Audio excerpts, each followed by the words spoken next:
And it's live. Hello, everyone, and welcome to another edition of the Thursday Night Live here on SAFC Fan TV with your host, Jacob Kirkbride. Joining me on tonight's show is the man with the tash, Dino Elgar, our fantastic editor, Ernst Stavro Blofeld. No, sorry, I mean CONRAD Lee. Hashtag here we go, the mad mistake, Mr. 2K Michael Bowers, and joining us as our special guest this week, Mr. Steve Cass. Steve, how you doing, mate? Guys. How we doing, Steve? Right, guys, don't forget the live chat is open if you want to send in your questions on tonight's show, and also don't forget to like and subscribe on SAFC Fan TV as we're trying our very best to get to 5,000 subscribers come Christmas time to make it a very happy Christmas for everyone associated with the channel. So we're going to start things off tonight by going to our special guest, Steve. Steve, you do a lot of charity work, don't you, that you like to promote on social media for our viewers tonight watching. Can you give us a little bit of insight into what you do and what you're trying to promote? Yeah, well, I've just started a bit of charity work, obviously, with all this, with Marcus Rashford, doing a lot for kids and that, like feeding kids, that kind of thing. So I decided myself, why not have a go and try and get a little bit of money for the Sunderland Food Bank. And my original target was £200, and we're getting 250. I'm still trying to get 300, but I think 250 is going to be the maximum. But 250 quid, that's a decent amount for Christmas time for the food bank. That could buy them all kinds. So, obviously, if anyone's donated who's watching tonight, thank you a lot. I know yourself, Jacob. I know Sean has. I know there's a few others that's donated. Just obviously, I really appreciate everyone's donations, really. And even Super Max Power donated a nice little chunk as well. Yeah, I think everyone gives Steve a massive round of applause for that. Absolutely fantastic. All the brilliant work that you do, mate. Absolutely fantastic. Changing the lives of a lot of people. Right, so big game tomorrow night away in League One to Fleetwood Town, Mr. Joseph Barton's Fleetwood Town. The way how things are going with Sunderland Football Club at the moment, once again, a lot of negativity with the result last week. A lot of fans kicking off with each other on social media, a lot of pressure mounting towards manager Phil Parkinson, but it's come to the reality now we're desperate for results. We have to put all the anger and frustration aside and just give the team all the motivation that they need to go out and get a result tomorrow night, because it is going to be a very tough game. They're coming off the back of a 5-1 win at home against Plymouth last week. Joey Barton has a fantastic record, his Fleetwood Town team, against us since we dropped down into League One. How do you think, guys, that tomorrow night's going to go? Dino, we're going to come to you first. Well, is it a big game? I don't know. I don't think it's a big game. I just think it's another game. It's just another game. I mean, there's not many big games in this league, let's be fair. It's just another game. I think it's going to be don't get us wrong, it will be a hard game because Joey Barton always gets his team up to play us. No doubt he'll have some salty comments before the game, some salty matches after the game. But at least he can't cut his ears to the Sunderland fans because there's going to be no one there. Can we win? Yes, if we turn up. If he gets his team selection right. But with the last performance, I mean, against Donny, I mean, giving a goal away in the last minute, we're very shaky at the back, and at the minute, I think Fleetwood will exploit that because them do like you say, they won 5-1 against Plymouth. Yeah. I think they've got a very good they've got a good striker, Aaron Madden. Have they still got that Paul Madden on the books? Yeah. He's a good striker. Paddy Madden, sorry. He'll exploit the defence, no doubt. They've got good players in midfield. It just depends on what Sunderland side turns up. I want to see changes to the team. I want to see someone like Jack Diamond starting. I want to see him starting. I'd love to see Luke O'Nien in the middle, but we all know that's not going to happen. I'd love to see what he's going to do with the keeper. I want to see if he keeps Remy Matthews in. Don't get us wrong, Remy Matthews hasn't done anything wrong. But I think I'd rather still have Lee Burge in goal. But if he sticks with Remy, no problem for me. The back line, I just want to see Diamond in there. I want to see Diamond in there, really. If Diamond's not at right wing back, maybe put him a bit more attacking. Up front, I think you've got to go with Wyke. It's going to be a hard game, but we can do it. But we just need to turn up, and Parkinson needs to use his 5 substitutions. He needs to use them. This is a game where you will need to use them because there's going to be a lot of pressing. It's going to be a lot of high intensity football. So he needs to use. If he doesn't use his substitutions, he will get criticised a lot, and he really needs that off his back right now. Absolutely. Before we come to you, Michael, quick glance at the live chat this evening from first comment, Andrew Robbins. Evening, lads. Dreading tomorrow's Barton's Cup final. Parkinson needs to go. Gooch injured. Knowing Parkinson, he will play Aidan O'Brien at wing back, which I think Aidan O'Brien's out anyway, so that one's gone out the window. Parkinson out. Acacia, Cameron, Jude. Well done, Steve. Fantastic work with all the charity you're doing, mate. Anthony Perth. I think he. Okay, Jacob. I do apologise. Good evening, guys.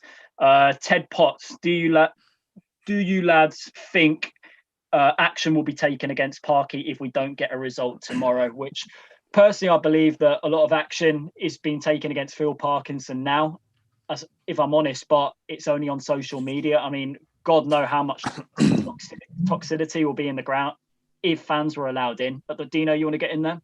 Yeah, can I ask, is the match on telly tomorrow? Is it on Sky tomorrow?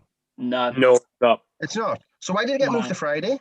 It's because both Sunderland and Fleetwood were out of the FA Cup, and this weekend's FA Cup second round weekend, so it gives us a bit of a recovery time between the games that are all. I thought it was just on Sky, because obviously when they move games to Friday, it's normally on Sky, but no worries. The Newcastle game's on Sky tomorrow night, funnily enough. Oh, boo. Yeah. Get your priorities sorted, Sky Sports. Anyway, Michael, we're gonna come to you now. Tough game tomorrow night.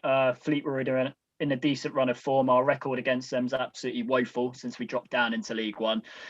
How important is it that we just put in a performance tomorrow night to get the fans back on side and show a little bit more quality in the final third, which we've been lacking the last few games? First of all, I'll give me mate Lee Farrell a shout out, because I was talking to him earlier today. So if he's watching, there's your shout out, because I did promise I would before I end up forgetting it. To answer your question, not only do we need sorry, just had put How the Tune on there for a joke. Oh, he's deleted it now. Anyway, but Newcastle game's on Amazon. I'm getting distracted. For the game tomorrow night, the performance is important, don't get me wrong, but I think we need a result, and by a result I mean win. We've got to be winning. The gap is now 6 points to the top 2, which, we've got 2 games in hand on those who are second, but other teams have got games in hand. So, we've got a chance tomorrow night to close that gap to 3 points. Depends how badly Sunderland want it, in my opinion. I do think the players definitely have been trying in the last couple of games. I would question their application against MK Dons recently, but I do think that last week, the reason we dropped 2 points was because Phil Parkinson didn't manage the game effectively at all. And you could see from a mile off that we were needing to have the freshen team up, but we'll bang that drum about it on Sunday's show. So for tomorrow, we need to turn up. Like Dino said, we've got to turn up. We are capable of beating Fleetwood, I think, but it's more. This is going to sound very bizarre, but I was listening to a couple of podcasts, and I think it's Ben from Cod's Vlogs, great YouTube channel, by the way. But he was talking about how what he was saying is actually spot on, that Sunderland tend to focus on the Barton aspect of playing Fleetwood too much, rather than just looking at Fleetwood. Now, Barton doesn't help himself with the way he goes on, but in a way, what he's doing is actually quite clever, because he's detracting criticism and tension away from his Fleetwood team and allow them to play their normal game. So we should probably be looking at tomorrow as a difficult, as much as you want to, of course, as much as you want to beat Joey Barton, I do, more than anyone, as much as anyone rather. We've got to be playing Fleetwood at the end of the day. We've got to be able to go toe with Fleetwood and get back above them in the league, because we've allowed them to get above us now. So I'm feeling quite dejected at the moment. I think Sunderland have got to show me that they want to get promoted. They've got to show me that they want, and we need to start keeping clean sheets again. If we keep a clean sheet tomorrow night, I would back us to win. Unfortunately, I think Fleetwood's forward line's way too good for us to keep a clean sheet tomorrow night. So I'm not very confident, to say the least. I think we'll get beat, actually. But there you go. The man mistake. We're going to come to you next. Fleetwood, decent side. They have got some underrated players for a League One team. Dino touched on Paddy Madden there, goal scorer. Charlie Mulgrew, experience at the back they've got as well. And Callum Cramps, a person who can provide a lot of creativity, and also he got 2 goals last week as well. How much of a danger will they be in tomorrow night's game, do you reckon? Well, a lot of their goals is coming from the midfield, to be honest. They've got a strong midfield, one of the strongest midfields in the league. And I think their midfield's got 8 goals. He's got 8 goals already, and he's scored more goals than all our strikers put together. That's how bad our strikers are. I think it is a massive match tomorrow. Never mind saying there's no big matches in this league. I think this game's massive. If we lose tomorrow, 8 points behind Hull on level games is ridiculous. So for me, tomorrow we have to get a victory. It's a must-win. I know Fleetwood have got the kind of little bit of a sign over us, but with only in the league we've drew with them 3 times, only lost once. So we drew a win. And be 6 points off second place and 8th place. If we lose tomorrow, I mean, we're going to be 6 points behind Peterborough in second place. And I think that's too much for early days in the season. I think before we know it, we'll get cut adrift. And Gooch got a broken foot, is that right? Yeah, out for a month. Yeah. So he's out completely. So this is the ideal opportunity if Elliot Embleton's fit to slot in somewhere for me. And we'll see what Phil Parkinson thinks of his youngsters now. Now players are getting injured and players are out, like I say, Aidan O'Brien out and Gooch out and Power's not playing that well and Dobson isn't playing that well. Let's see what Phil Parkinson can do with his youthful side. Can he bring 1 or 2 youngsters in? And I think Embleton, for me, has to start tomorrow night. We have to give him, he played a full game against Fleetwood, did well in the first half. Then he came on the other day. For me, this is a must start for Elliot Embleton for me. But like I say, we've got to beat. And it's the Joey Barton factor. But it's only the fans that get upset with Joey Barton. I don't think the players or the manager gets upset with Joey Barton. So the players and manager will still focus on the Fleetwood side. So in the past, they just had a better team or just sort of edged us out. There's no reason why we shouldn't be able to go there and take 3 points tomorrow. I mean, I know they're on a great run of form. They've been smashing teams left, right and centre. But for me, if Parkinson, wises up, because the likes of, I've heard it's on the grapevine, Jim Rodwell's lives in the same sort of area as the Cowley brothers, and the Cowley brothers might be lined up to take over from Phil Parkinson if Phil Parkinson's for the job. So this is the biggest club Phil Parkinson will ever manage in his life. It's time to stop pissing about. Just use your 5 subs wisely when players are getting tired. If they put a shift in the first half, you must know by now as a manager, know the individuals, which ones are going to get tired quicker than other ones. Get them changed. If Maguire's tired, get him off. Get somebody on. Use your subs 60 minutes. Don't wait until the last 10 minutes. It's absolutely pointless. Like a Friday on a Sunday's dinner, a waste of time. Michael, before we come to you, just a few things on the live chat. Jack Dodd says, well done, Stephen, on all the charity stuff. Andrew Robbins, #free McGeady. Smartinez, Gooch is no loss. He has been poor. Time for Embleton and Diamond or Dan Neal. Chris Scott, apart from Grigg, can't fault the effort. One more. We're going to fit in one more. Smartinez has also said Maradona, true legend, could have been a Sunderland player in 1977, apparently. We will say rest in peace, one of the greatest footballers of all time, Diego Maradona, as well, from all of us here on SAFC Fan TV. Michael, you wanted quickly in there. Yeah, what I was going to ask everyone on here was, as much as I know that majority of people want Parky out now, but if, say, Sunderland were to lose tomorrow and lose convincingly, do you think that the board would get rid of him? I don't, but I wanted to know what you think. Right, who said no? Go on, Conrad, why? Because they don't care. There's no point Thank you very sort much. of dressing it up. That is exactly it. They don't care. Well, since Michael put Conrad on the spot, I think Conrad will also come to you on that topic, and also you can preview tomorrow night's game at Highbury Stadium against Fleetwood Town. I've already lost one game at Highbury Stadium this season, so I'm not looking forward to a second on here. I was just pulling up the last few results, and I didn't realise that if we don't win tomorrow night, when we get round to Burton, we haven't won in a month in any competition. Like, I didn't even notice that. Like, since the Ipswich game, which was the 3rd of November. Yeah, yeah. We had Mansfield, then you lost to Fleetwood, then we had MK Dons, Doncaster, and obviously we'll have Fleetwood as well. But that's made even worse when you remember we didn't actually voluntarily take a international gap as well. We actually did play through it this time as well. So yeah, it would have been better to take that. I don't know. He just seems to have our number. I know when you actually look down at it, what was it, 3-1-1s and then a 2-1 with a last minute in the first season we were in League One. So we're fairly evenly matched. It's like I was saying last week, he just knows how to sort of rile us. And normally that works out with the fans, because the last game I was at the Stadium Light was the 1-1 where Power scored in the 96th minute. That was the last time I was there.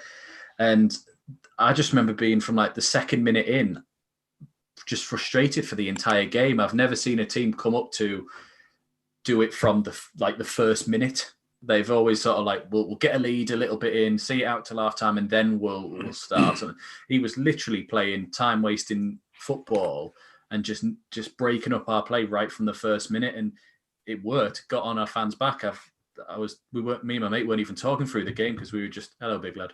We were just furious with all the stuff that we were seeing. He does, doesn't he? He's been asleep all day, and then he'll just show up now. It's just, he just knows how to do it, and it's what I was saying to us last week against Doncaster. Why can't we be that team to someone else? Do you know what I mean? Why can't we go, do you know what? You're not going to play with the ball. Oh, you like to play it on the floor? Right, well, let's get a few plays on some yellow cards and just break up your play early. Then you're scared. You're a bit rattled. You don't want to take that other touch on the ball because you think you're going to be crocked straight away.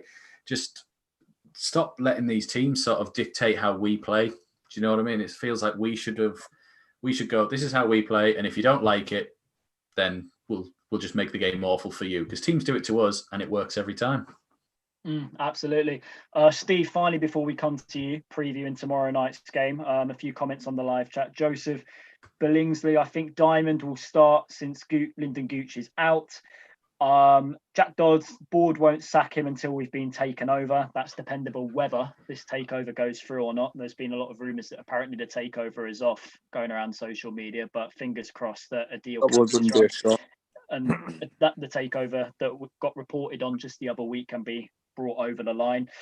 Clayton Edwards, we're losing a lot of money as per game, and sacking him will increase his money loss, even though he's getting a massive payout. I hope they pay him with monopoly money, the divvy. Nicholas Peverbridge, Conrad seems as miserable as Dino, but let's be honest, what's happening at the club, you can't blame them. We've been given an absolute shower of shit in the recent sort of time, so you can't blame me. But to be like, can people understand why so many SAFC fans are so miserable right now? What is there to be happy about? There was another comment on there, just sort of put like, it was just the way I'm expressing things and my body language explains how this club is at the moment. And it's like, this is exactly how they make me feel, annoyingly. Like when they win, I'm more cheerful than this. You'll be surprised to hear, but it's just an absolute, it's an effort and a slog. And normally you get that with work, not following your football team. Yeah, Jacob, remember, you asked what we got to be happy about. We're in the knockout stages of the pizza-based trophy. Oh, don't. The pizza meal deal trophy. Away to Oldham, isn't it? Papa John's, if you want to sponsor us, by the way, get in touch. Finally, Steve, we're going to come to you. Our special guest this week, Fleetwood Town tomorrow. Could potentially a shock result, because we are going into the game as underdogs. Let's be honest, the way we've been playing recently has been very poor. Or as Mr. Barton side, is this going to be a run in the park for them tomorrow evening? Joey always talks, doesn't he, Joey Barton? He always talks and always builds these teams up, but just ignore it. The team's just got to focus on the actual match in hand. Forget Joey Barton. Forget all the past. We've got to try and go in there, try and get a result. Because to be honest, well, let's face it, the last few weeks it's been depressing. With every game's been depressing. It's not been good enough. It's just, what more can you say about it? I know a lot of the lads have pretty much covered all points. Will he start the youth? He needs to start, like they say. I think Dino said about starting Diamond. Got to start Diamond. Embleton in the middle. Once again, why not? Why not give him a go? He's not being given a chance. Give that a go. What is to lose? Because we've been getting draws and been getting beat. Play some of the young uns, which he's already said he was going to play. That's one of his so-called reasons why he was leaving McGeady out, to play the youth. So he's left McGeady out. Fair enough. He's gone. Well, not gone, but he's under 23s. But he's not given any of the young lads a fair shot. Like, you've got Neil, Dan Neil. You've got Diamond, Embleton. They're just not getting a fair chance in the first team. Yeah, absolutely. I mean, I know a lot of Sunderland fans in particular who basically they're going to see the team line up tomorrow evening, and that's going to determine whether or not they purchase the stream for tomorrow night's game. Honestly, I think he's lost the dressing room, Phil Parkinson, now to a lot of SAFC fans. And right now, you can't see any positivity coming around anytime soon with this man still in charge. Like, the negativity at this football club's at an all-time low. And even listening to Phil Parkinson in his press conference today, I don't know whether you guys watched it. A question was put towards him about Aidan McGeady, and he seems, the way how he sort of like brought his answer to the journalist was that he's implying, I think, that Aidan McGeady, he's on a fitness program now, so he could potentially be sold in January, but that is something we can't afford to have right now, particularly with Lyndon Gooch is going to be out injured for a month. Someone like him with the quality he's got to play in that league on that left-hand side for us is just what we need now. Just injecting some quality going into the latter stages of a game. And Aidan McGeady, he can provide that. I know he's had his troubles in the past, but right now, desperate times call for desperate measures, and I would bring him back in a heartbeat. Honestly, Dino, you want it in there? I totally disagree with you.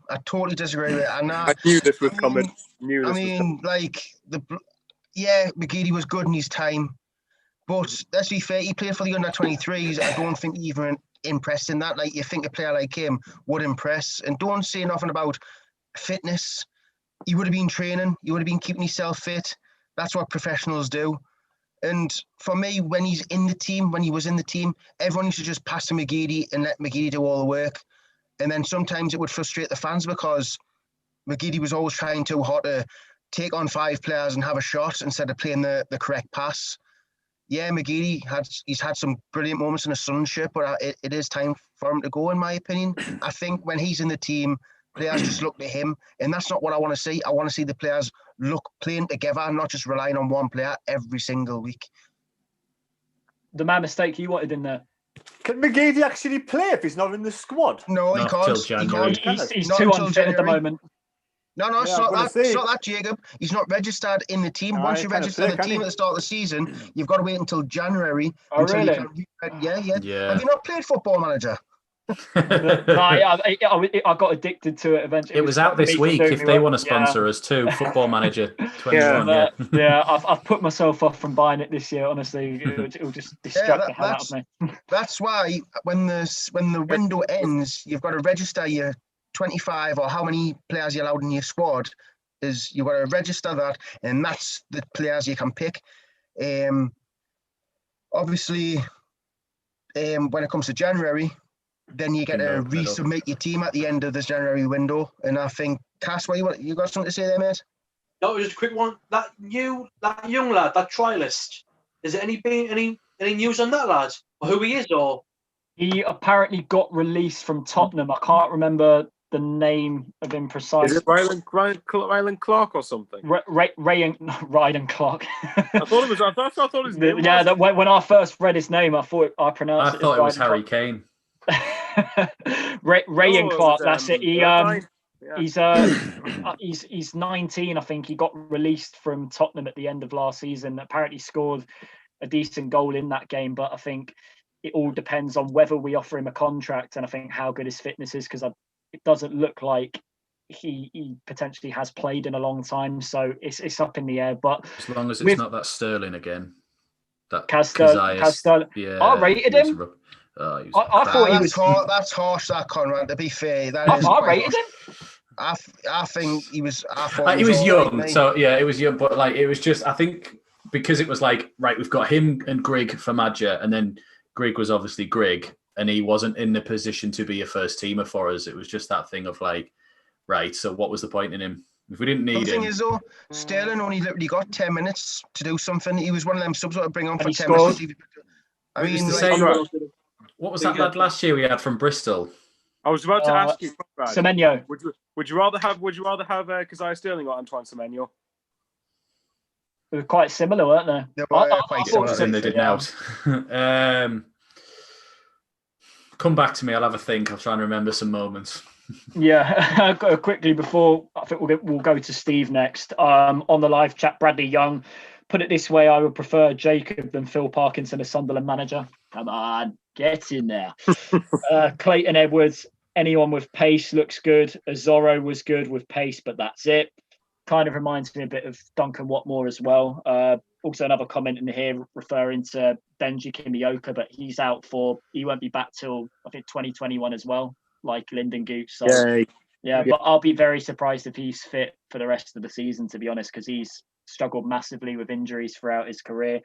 Matthew Liddell, Sterling didn't get a chance though, literally. I'm starting to think that now. He came on and scored away at Accrington, which was that first game after the Checker Trade final. I'd say Sterling because he scored a goal.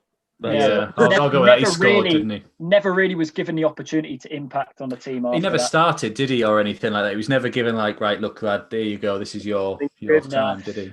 Yeah, and the final comment, Matthew Liddell, again, that's the thing. Young players don't get enough time or chances. Completely agree with that. Yeah, but especially with the current setup we have in place and also the manager at Sunderland Football Club. Steve, we're going to come to you next. I believe, is it a few comments you wanted to make? Was it on McGeady? And also a few about young players getting a chance as well at Sunderland? Just, I previously said, obviously, McGeady's obviously in the 20, like training in the 23s. Just the kids, just why they're not given the chance. Like I said, the last game, the 5 subs, you could see a few. Obviously, was it half decent first half? The first half was probably the best football I've seen was played for a while. But it wasn't great. We can do better. Surely it goes, especially in the middle of like the attack.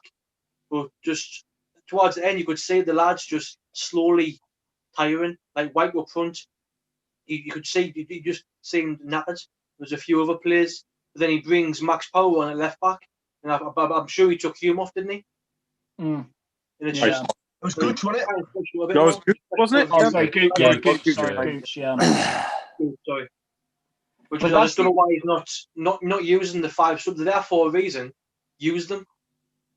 Yeah, I mean, I've had a few people saying that to me on social media. What are you complaining about? The fact that he did make 2 subs in a game, but don't give me that. We were one of the clubs that voted. We were one of the clubs. No, Michael, let me finish. We were one of the clubs that apparently voted for this 5 sub rule, and he had the if you're going to hold on for a 1-0 win away at Doncaster Rovers, to waste time, throw all the subs on in like stoppage time. Don't wait one after the other. Yeah, exactly. The best tactical way to do it. Don't wait till the 82nd minute to bring on your first. That's another, because he brought off Lyndon Gooch, didn't he? He should have come off a lot earlier. To be honest, I'm starting to think now leaving Lyndon Gooch on that pitch has contributed to this broken foot that he's now got. Sounds that way. Yeah, exactly. That just sums up Phil Parkinson at the moment. Just tactically useless. Like, bring players off when you can see that they're limping. Like, inject some pace into the team, fresh legs, and I can only see him doing the same thing tomorrow night. The guy will honestly never change.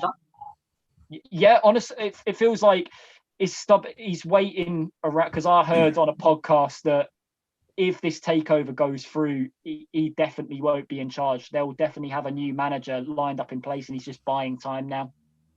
That's what I think. If he quits, then he won't get any pay, will he? If he quits, then obviously he won't get any kind of severance pay or anything like that. But if he's sacked, he might get something. Terry, before we come to you, quick glance at the chat again. Gregory Fenwick. Sorry, lads, I meant, would you consider playing Wyke and Grigg again tomorrow night? And Maguire just in behind the two. It's a must-win game for Parkinson. Last chance. Chris Scott not allowed to do. That's what I was going to say about the subs. It's 3 times you're allowed to sub, but then 2-on-1, one and another 2-on-1. Is that the rule with the 5 now? I guess so from what I'm reading from them. But I mean, even then, use 3 different times then. Just time waste to the maximum. The casual observer, Parkinson has never been a pusher of youth players, and at every club he's always went with older beans. I think he means just more experience rather than youth and quality.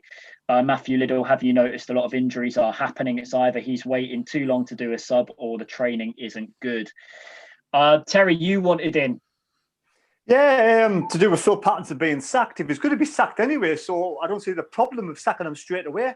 Because if he doesn't give a shit, and he's not going to give 100% to me, he's not bothered if we lose or draw matches, and he's just hanging around, then we're just putting the new owners in a worse position. Why don't you just get rid of Phil Pattinson now and have number 2 come in for the time being? Surely even the second person at the club would do a better job than Phil Parkinson. And the substitutions isn't an issue. I don't really care about fannying on the substitutions last 5 minutes. Just make them when they need to be done. When players are tired, need to react much sooner than be. Need to be proactive, completely proactive. For me, just drags it on. He waits till it's far too late. By the time he does it, the game's up. You've got to use your brain. Jesus Christ! I know people say he's a dinosaur, but he's still only 52-year-old. That's still young in the managerial career. What's he playing at? It's just like, is he doing it on purpose because he just hates the fans because the fans are on his back now and they're all saying, do this, do that. And he's like, no, I'm going to do what I want, regardless of the result. And he just couldn't give a shit. I want to give a shout out to the devil himself, Lucifer, is working at the infirmary hospital until 12 o'clock tonight, and it's his 50th birthday tomorrow. So enjoy your birthday. Happy birthday, mate. Don't have too much of a hellish time. Terry, building on your part, the stubbornness is there because he knows that fans are not in the ground to pressurise him. So he just feels right now he can do what he wants tactically because no one's going to be on his back. And who said that last week? Someone said, imagine if the fans had been in there now, he'd have hell on every single game. I reckon it'd be sad. It'd been like that Burton game all over again. You know what, right? This is why Parkinson manages at the level he does. This is why he's in League One, League Two. This is why he'll never, ever go to the Championship or ever go to the Prem, because he doesn't learn. I mean, the best managers in the world are the ones who make the right... Like, when you bring on a substitution, like when them do, substitutions have an impact. Our substitutions don't have an impact. How can they have an impact in 9 minutes? This is why Parkinson is where he is and why the top managers are in the Premier League, because they make good choices, good decisions, good substitutions. I mean, good football. I mean, everything about Parkinson. The only thing he's really done is improve the defence, but now then, even that's become shaky. I mean, I don't know why people think he'll get sacked. I still don't think he'll even get sacked. I think he could lose in about 3-4 games before they even considered sacking him. That's what I really believe. Yeah, it's just for the moment, with the current ownership in place, it looks like Phil Parkinson is staying where he is right now, doesn't it? Before we move to the next bit of the show, I'm going to get a score prediction from each and every one of you. So, Dino. Hello. Score tomorrow night, Fleetwood Town, Sunderland. Unfortunately, I have no confidence in this game, and I'm going to go with a 2-1 to Fleetwood. 2-1 Fleetwood. Michael. Same score. 2-1 Fleetwood. Yeah. Michael, I don't get you. You say it's a must-win, but you're getting ready to get beat. I'm confused. It's a must-win, but we're going to get beat. Always rattling them up here. It's two completely different things. I think it's because Barton will have the hoodoo over again, but it doesn't mean that a defeat's acceptable. It doesn't mean a draw's acceptable. any less than a win isn't good enough in my opinion. But I don't think it'll happen. I just don't. So technically, Michael, right, with you saying we're going to get beat 2-1, same as me. With us technically saying that, if we do get beat on Sunday, me and you can't be angry because we expected it. Technically. I can get where you're coming from, but at the end, I think, if what's the aim for Sunderland to get promoted, we can't afford to lose games. So regardless of whether we think it's going to happen, it's not good enough. It's not acceptable either way. All right. Who haven't we done? CONRAD, score prediction, mate. I'm going same as I did against Donny because I was so happy when they equalised. It's 1-1 again. 4th 1-1 with Fleetwood. Yeah, that will continue our unbeaten record on the channels this season. That's the only thing we can cling on to right now. Yeah. So, we're unbeaten in one game, lads. Well, I'm going to be really angry and disappointed if we get beat tomorrow night because I'm predicting 5-0 to Sunderland. I'd love to know what you're taking. Wow. Are Fleetwood turning up, or is that just like a forfeit result? It's like that's like the result when you play FIFA with your mates, but you get too many people sent off for the game to continue. Yeah, it's 5-0. You can have it. So you said we're going to get 5 players sent off tomorrow, and we're going to have to forfeit the game. Yeah. Do you know what? If we start losing, let's just do that. It'd be more funny. Let's just start deliberately getting people sent off just to cause absolute chaos. Like an episode of the Benny Hill show from Fleetwood What was it Town. it was years ago, and I barely remember, but was it West Brom and Sheffield United? They had like 4 players sent off, and then 2 players went down injured when they'd used all their subs. So they only had 6 on the field, and the ref went, I have to abandon the game. It's not like I end with 3-0 and they forfeit. Yeah. I abandon the game and it's played at another date. So then when they replayed it, they actually won, even though they were 2-0 down. Crazy. I'd have to go and watch that back again on YouTube. That's definitely a flashback. Steve, mate, finally we're going to come to you. Give us some optimism. Come on. You got no chance. Cheers, Steve. Say 5-0. Yeah. Yeah. Just see, obviously, my heart says a win, but like last weekend, my brain says we're going to get beat. But I'm going to go for a little bit of optimism. 2-2. 2-2. We're going to win. We're going to win. I don't know why we're going to win. Yeah. I hope so, Terry, I can just see. The pressure is more on them. When I see you saying we're going to win, I see the clip from the end of your last live stream where it was just, oh, fuck off. That's the all reason why. He's gone viral. He's gone viral. The reason why we're going to win, just so Phil Patterson can piss me off and not get sacked. Yeah, true. It's like the Ole Gunnar Solskjaer thing. You win just when you're about to get sacked. Oh, honestly. Anyway, guys, before we move to the next bit of the show, another glance at the live chat. Adam French, another season in this league. If we stay with Parkinson, pure crap he is. Still stout, proactive, fresh legs. Go Sunderland, go. Get into third gear. No fear. Go, go, go. The casual observer, Fleetwood are. Did that say get into third gear? Is that the best we can do? Just third? Third, yeah. Yeah. Can't get to 4th and 5th. I really do not blame them, honestly. We're 30 miles an hour all the way. Never anything more.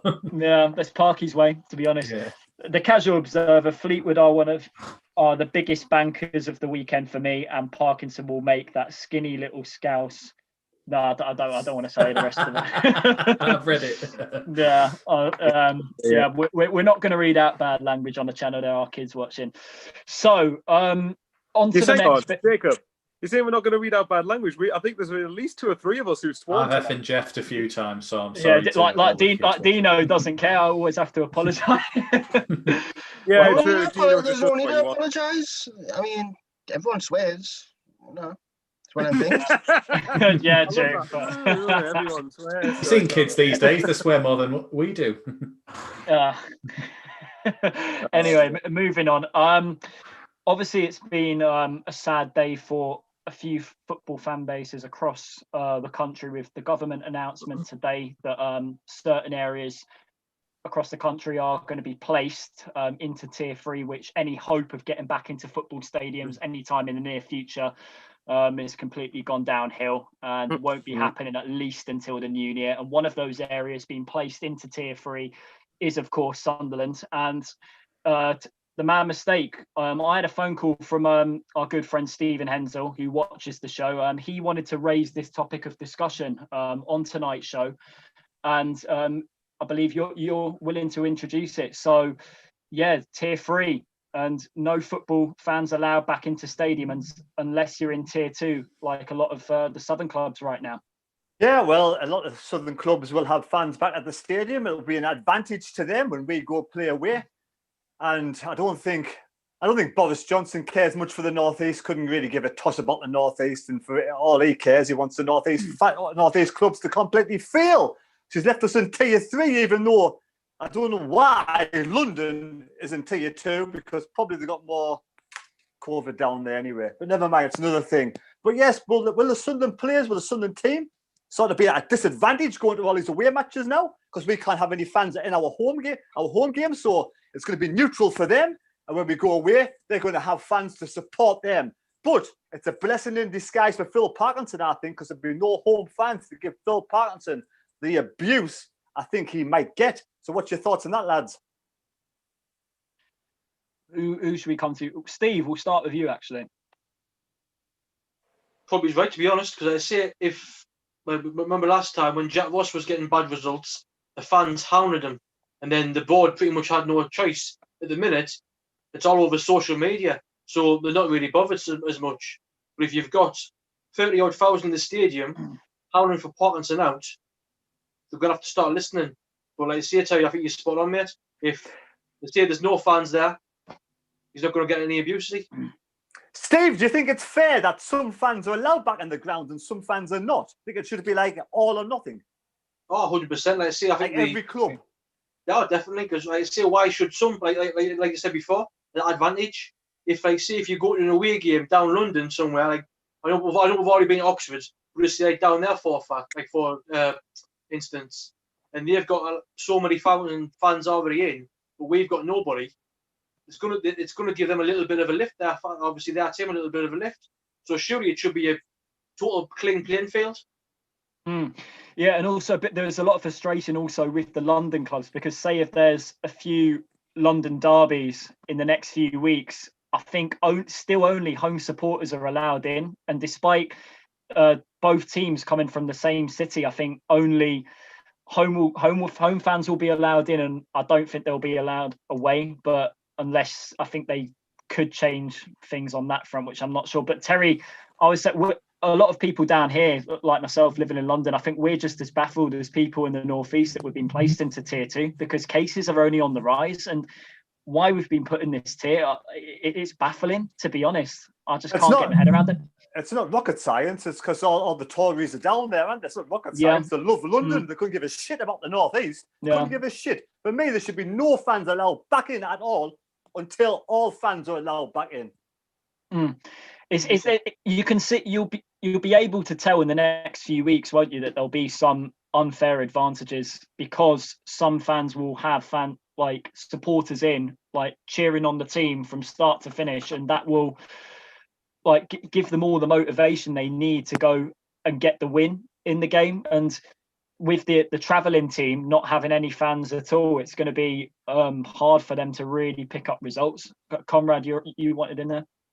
Just wanted to say, I mean, at least you can still go to the Arsenal games. They're allowed fans in. Yeah, I've seen a few comments on the chat. I saw that. I was like, I'm getting in. Yeah, I mean, it was that weird thing that when obviously football first came back on, they were saying that the percentage of home wins had dropped because fans weren't in the ground. Like home advantage didn't mean anything anymore when teams were going away and there was nothing to intimidate them or do you know what I mean? Just sort of create a bit of an atmosphere for them. I think it was more, they mentioned it in the German league when they were bringing it up, that they were they're seeing the highest ever number of away wins without fans in, and it's because there was no home field advantage. Yes, it will have a little bit of an advantage, but it's not the same as, so say for example, if we were allowed fans in, if we were in Tier 2, let's say we're allowed 2,000 fans in. You imagine how spread out those 2,000 fans are in the ground on there. It's not going to be the same as if we had 10,000 fans in there or something like that. Do you know what I mean? You still sat distance from people. They in fact, I think they still tell you, please do not like, you know, there's no chanting apparently in this sort of like when they're allowed in and stuff like that, because you breathe out and you're spitting out, I guess, on there. But I don't know, it's not going to be the same. But I can see where you're coming from with it. But then again, these teams are rubbish and we should be beating them anyway. I can shout really loud in a mask. Yeah. I mean, that's good, Terry. Yeah, have the government, I'm not sure if they've decided or not whether fans will be allowed to wear masks or not, the fans that are allowed in. I'm not sure. I don't know. I mean, you're out. It's that weird thing before when it was like, how come people are allowed in masks to go and see that Arsene Wenger thing at a theatre and sit all next to each other, but yet you weren't allowed people in an outdoor football stadium separated from each other. It was. It's all a bit. It's all made up as they go along. That's the best way of saying it. It's made up to suit whoever's deciding. Well, Robert Forster, he's put an interesting comment in the chat to say the tiers are being reviewed in a fortnight, so the Northeast could be moved into tier 2. Hopefully, fingers crossed, you'll be able to have more relaxation on the things that you want to do that you can't do now. Jack Dodds, I find it baffling that they give a set number of 2,000/4,000 fans as opposed to using percentages. The same. Yeah, Clayton Edwards, you should be allowed to chant if you have a mask on, which, but you're in an outdoor space. That's what I don't understand at all. Well, I mean, with 2,000 people in the stadium, like, even if you sat them on the exact same row as each other, so no one is in front of someone else, you could probably space them all out in the ring around it so that no one's next to each other, no one's behind someone, no one's in front of someone. And then, well, I don't know about you, but when you're chanting at a football game, I don't tend to turn to the right or left to do it. You're generally facing the pitch, aren't you? But again, if there was 2,000 of you in there, you're not going to be chanting like you would as if you were in a full stadium with everyone. It's just no one's going to do it that way. I hope they do, and I hope when we get to go in there with the fans that they all do, and it'd be quite a cool thing to see. Do you know what I mean? But it's not the same.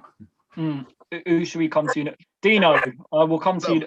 Excuse the dog barking in the background, whoever's K9 is there. Yeah, that'll be my end. Hang on, carry on. I'll be back.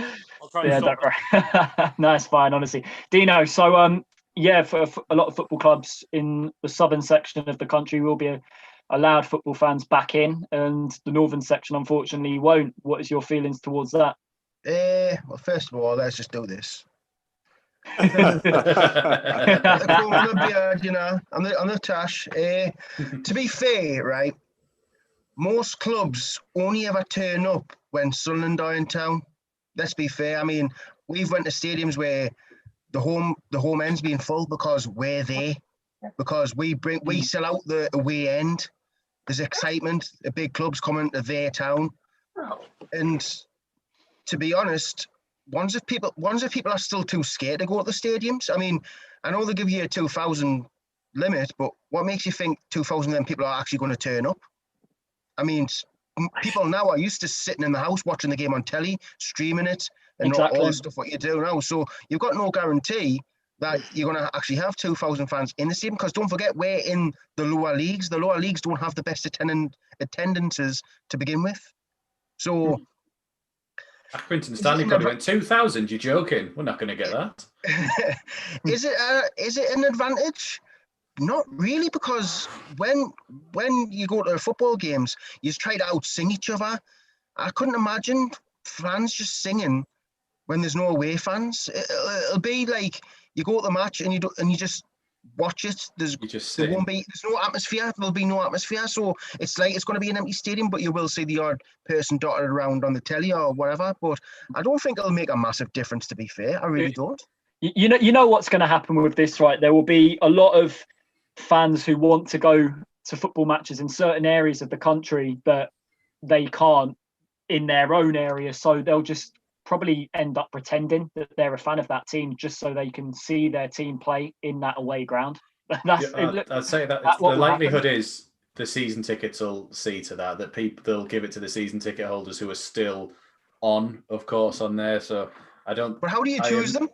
How do you choose it? How can you choose the people who are going to be able to allow it to go and who aren't? But so say, for example, a team has 4,000 season ticket holders, but you allow 2,000. How do you pick them? Because that's unfair, isn't it? Exactly. I think it's all you register your name in it. It goes into like a ballot, and I think from what I heard on Sky Sports News today, it's first come, first served. I think this is for Premier League clubs, but I'm not sure about the EFL. Michael, we'll come to you next on this point, and then after you will come to the live Can chat. I bring one more thing up? Yeah, go on, Dino. Do you know why people won't go to matches? Because you can't go with your friends. So you're basically going to have to go to a match by yourself. What's the point in that? No one wants to go to a match by themselves. You go to a match for the social experience, to see your friends, like Michael says, to socialise with your friends. You can't do that. You won't be able to do that in the football team because you have to sit away from everyone. So what's the point? You might as well just sit in the house and watch a game. Or instead of chanting, I'll just shout at you across the pitch, Dino, you all right, mate? Michael. Yeah, well, everyone's covered everything, basically. I think that I do agree with Jack to an extent. You have to look at it on percentages of what stadium size it is. So, for example, like Sunderland's is the stadium, like obviously. How many season card holders have we got? It's like 12,000 or something. For this season. Yeah, for this season, I'm pretty sure it's 12,000. But even then, you could in principle do that with it. It's basically it's a one and a quarter of the stadium's capacity, basically. But like you said, it's like Dino said. To be honest, I mean, I didn't get a season card for this season anyway because like a Dino brushing his tash.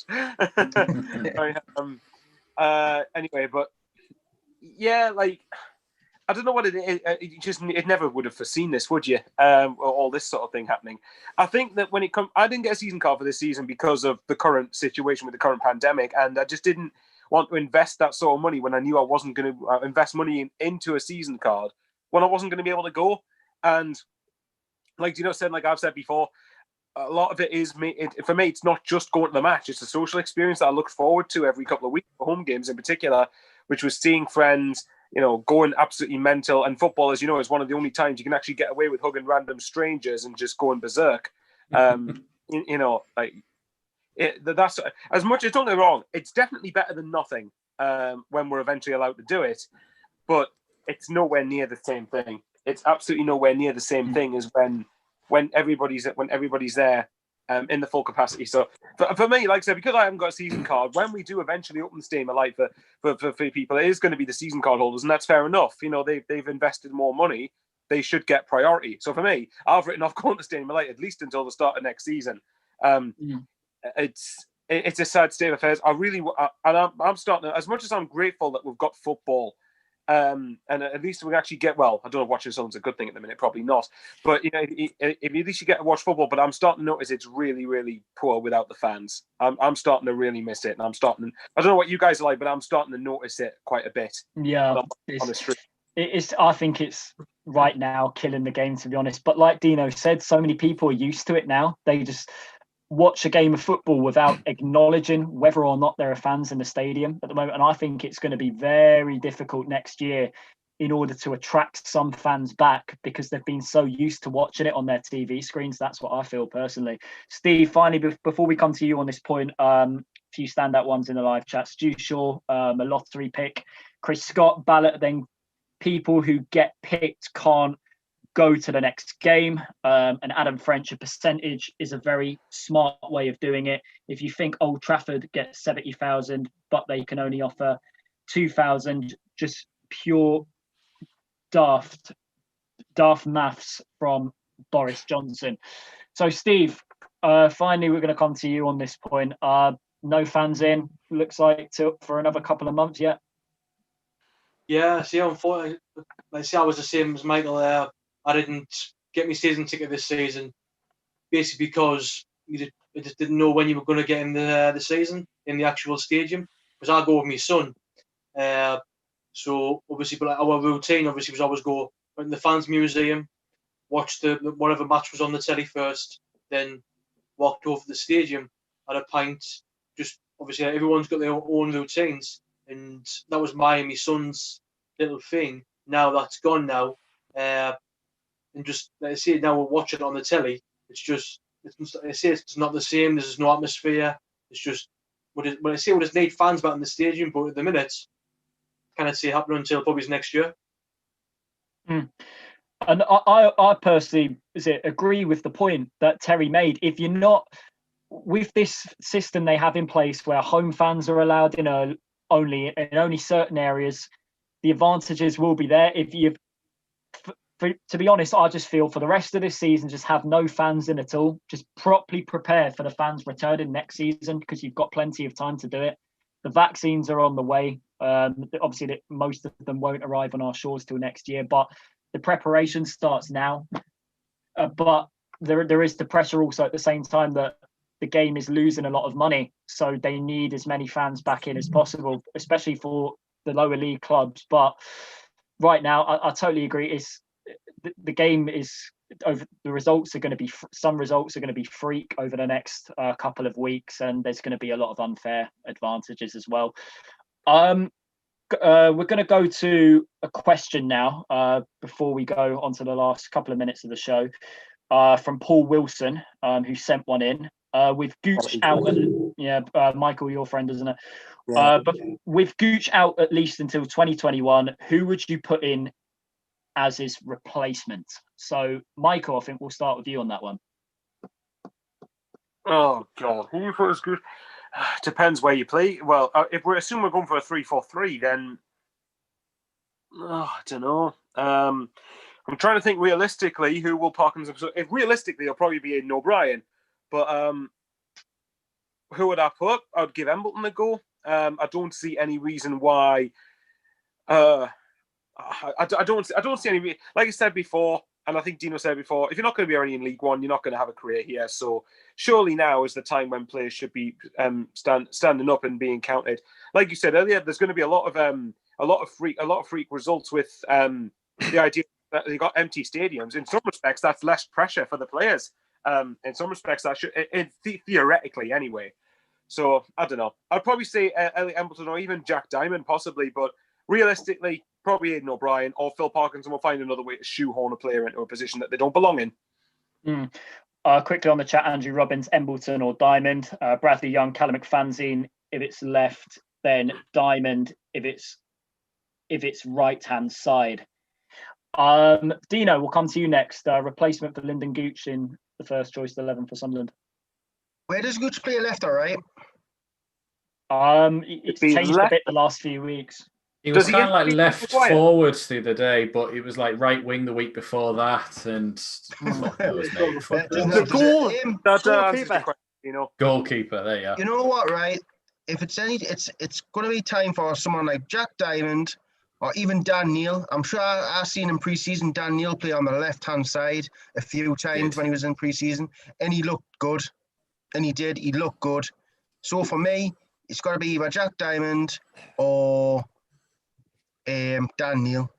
I think Embleton's more of a central player, not a wing player. I agree. So I'm going to go with Dan Neil or Jack Diamond for me. Yeah, I think the best comes out of Embleton when you play him in that number 10 role, just in behind the strikers, where he can use his creativity to his best ability. Conrad, will come to you next. A replacement for Lyndon Gooch in the side, considering he's out for the next month. I'll just nice and quick. I'd put 09 in the furthest role forward that Gooch would play. Yeah, finally we get to see Luke 09 not play on the right hand side. Well, if I was in charge, it'd be finally. But yeah, knowing the manager we have, yeah. Realistically, it won't be it. Yeah, Terry, will come to you next. I wouldn't play the 3-4-3. I'd play Embleton alongside Scone with Ledbetter just behind, 3 central midfielders. I want to give a shout out to Cod's Vlogs, been watching the live stream. May the best team win tomorrow night, Cod's Vlogs. Thanks for watching. Yeah, top channel. I was about to say, Michael, so you mean Fleetwood? Yeah, babe. All right, Terry, who would take charge then? Who would jump in? You know, I said. I just said Embleton. You said he played in the middle though. Gooch plays on the wing. He said he changed formation to suit him. Oh, right, fair enough. Sorry, mate.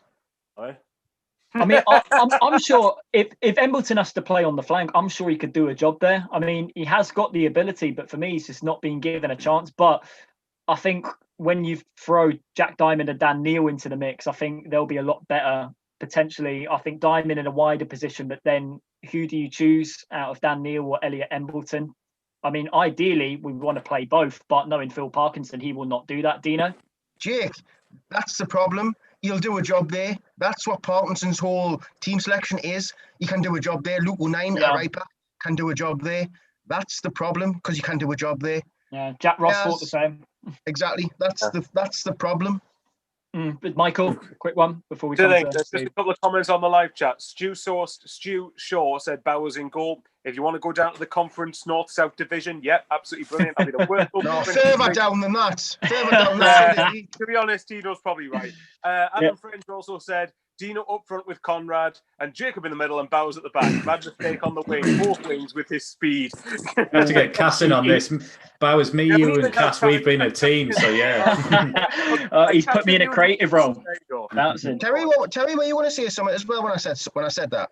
We've just got to have Dan Neil on the bench. He's got to get a bench start. You cannot not have him included at all now with all the injuries we have. With Aidan O'Brien out, with Gooch out. You've got to get Dan Neil on the bench now.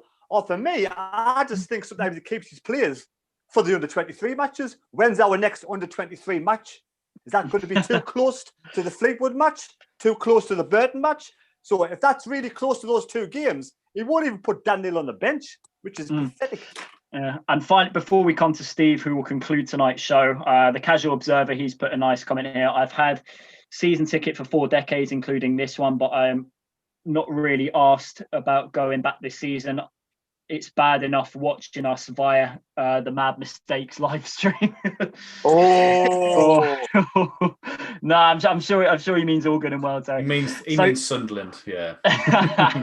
Who was that again? Casual Observer. Oh, he always watches my channel. He loves it, man. Thanks, Casual Observer. So finally, concluding tonight's show, Steve. Lyndon Gooch, who do you replace him with in Sunderland's squad at the moment? Well, even though I don't like Parkinson's formation, playing the wing backs, so I like to have wing back, but not wing backs, but obviously the left and right back, and wingers as well, obviously, and maybe a decent forward as well. But for Gooch, I'd got to be Diamond. Give him a go. Obviously, there's not many teams in the league know what his strengths are, know what he's like. Could be a bit of a surprise. I know he played against Fleetwood the other week, but I see them young lads did well for the first half. He was one of the better ones. Then that injury happened, didn't it, to one of the young lads? That just sort of messed the sort of system up. But give him a go. Why not? Can't do any worse, can he, really, to be fair? Yeah, absolutely. And guys, that concludes tonight's show. So will Jack Diamond make a difference for Sunderland tomorrow evening away at Fleetwood Town? Who knows? But it is down to Phil Parkinson with his team selection. I wonder what it will be tomorrow night. Changes are needed. I think we should guess. Do you reckon he'll make any changes? No. They put Gooch on with a boot on. What was the team against Donny? What was the team against Doncaster? Is he even going to make any changes to that? Well, Michael will discuss this after because we do need to end the show now. We've gone a bit over time. So, anyway, guys, thank you for joining us here on SAFC Fan TV for tonight's Thursday Night Live. There will be a live stream tomorrow night live on the channel with Conrad, Michael and Sean. A 7:30 start, I believe. If you don't want to pay the £10 on SAFC's website and rather watch a beautiful live stream instead of SAFC Fan TV, come to the channel. Also, don't forget to like and subscribe as well, as we're trying our very best to reach 5,000 subscribers. Thank you to everyone who's contributed to the live chat tonight. And there we go. You're watching SAFC Fan TV Thursday Night Live. Thank you to Conrad, the Man Mistake, Steve Kaz, Michael Baz, and Dino. And we'll see you later.